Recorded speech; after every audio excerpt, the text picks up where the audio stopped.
I could not believe what was going on. We barely got back to the house. And what they were saying was, white cracker, white cracker, white cracker. So I got home and I asked my mother, who are these white crackers? Let's stay away from them. They ain't no good. I'm telling you, everybody hate them. So she said, so I'm telling you the truth. And she said, you know what, Thomas? She said, that's what some people call people that are our color. So I was like, see, I knew I was brown. That's what I knew. I knew I was brown, and I knew that they was kind of peachy.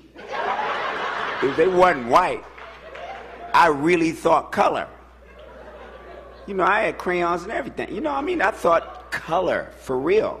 So I was brown, and they was kind of like beige-ish, light beige-ish.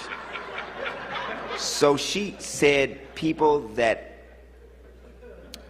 are people that don't like people that look like us. So they call us white crackers. And I thought, I was 5 years old. I was like, that is so stupid. That is so stupid. So we moved. So we moved to all white neighborhood. And them white people beat our ass. Again. I ain't lying. We had gone to the playground or something, man. We hardly could get home. And they were saying nigga. I got home, I said, Mom, I don't know who these niggas are. But whoever they are, you need to keep me away from them. Because they ain't no good.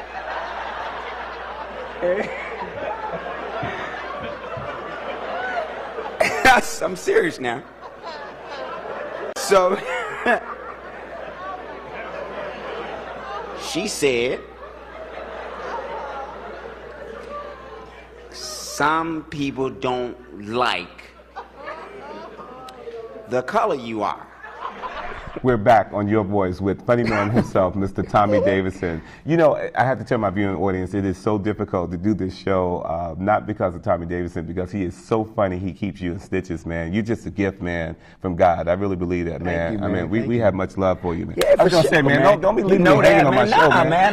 Nah, but you got me ready for the next question, man. Right, You me. But listen, you know. You're like serving, like, right.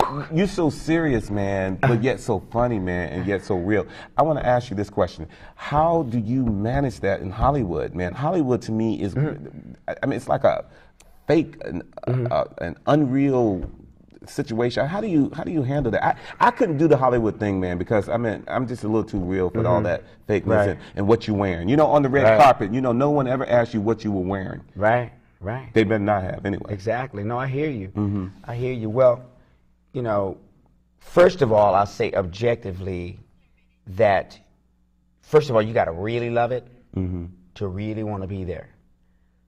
Second of all, you know, you have to, it took me 7 years to get comfortable, first of all, in California, just living there as a resident.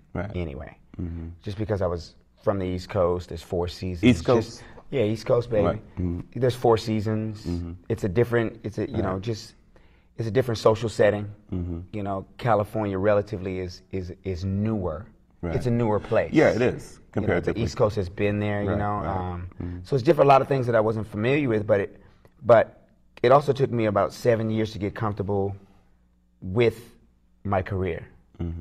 And what I had to do out there is find out that I had to come from within. Because if I go there looking for someone or looking for something to make my career happen for me, then I'm always going to have the feeling of trying to fit in. And Hollywood is, you know, Hollywood, or that business is very inside. Yeah. You know, they give you the feeling, they give you the feeling that there's a certain exclusivity that's here. Right. But isn't that the American way?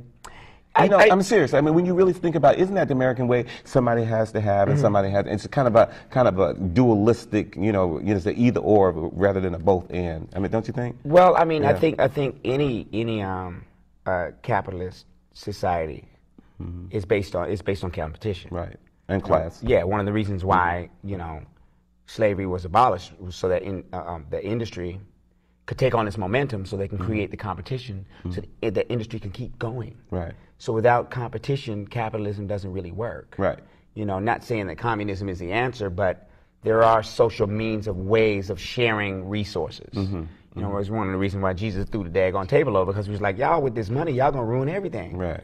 Right. So that competition is there, and that's just the way of society. But the element that where we leave out the sharing part, that's exactly where our society, or where any business starts to get really crazy. Right. When you have a society that's all about gain and all about competition, then what about the people that need? Right. If you have soldiers going off to war to fight for this society, and then you don't give them nothing when they come back, where do you think they're going to go? Right. What you think is going to happen? Right. Where are people going to live when they can't afford it? So now you have the homeless, you have drugs, you have all this stuff. And it's the same thing with Hollywood. Right. If you have all these people consolidating all of the work, all these people shutting people out, you're gonna have a lot of feelings of animosity.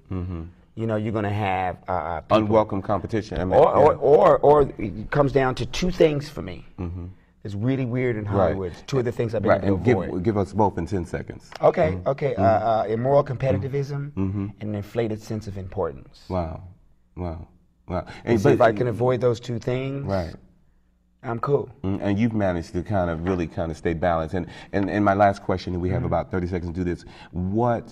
Where's Tommy going? What's next for Tommy? I mean, you've done done big screen. I mean, you're all over the country and abroad. I think I talked to you right before you were jumping on a plane to Japan. I mean, you've just been all over the place. What's next?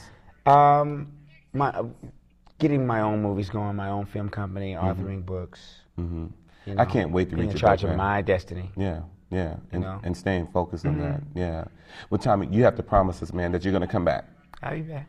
Okay, you promise. Promise. Where the camera at? Right. Right. And man, we appreciate having you in the studio, man. Appreciate we love you here in Tallahassee. Thank you. You always have a home in Tallahassee, man, no matter where you go, man. All right. Without a doubt. We had Tommy Davidson right here in the studio to Your Voice. Stay tuned next time when we have another important and special guest right here on Your Voice. Remember, the bottom line is results, and anything else is rhetoric, and it is Your Voice.